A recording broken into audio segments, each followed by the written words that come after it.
Forgive me, Sensei. I promised I wouldn't use the forbidden technique.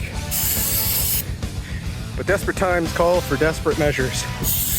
Because we're getting dangerously close to me having to pay a tire shop $20. Red neck detonation. There we go. One set bead.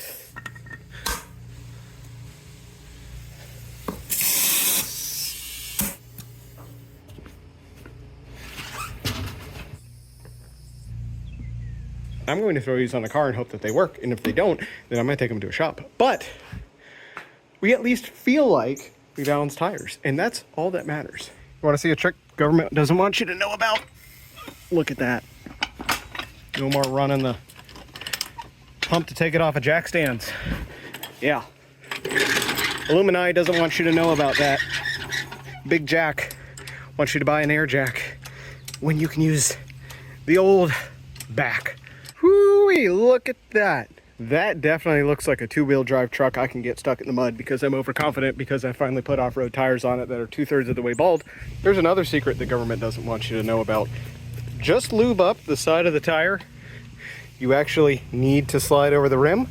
And don't lube up the rest of the tire that you need to stay on the rim. Because otherwise, if you lube up this side of the tire, as you start pulling this bead over, this one's just going to slide off because you lubricated it.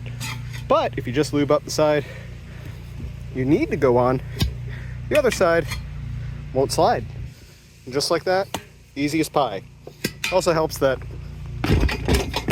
this is probably the easiest tire I've ever put on a rim. And it's even easy to set a bead with.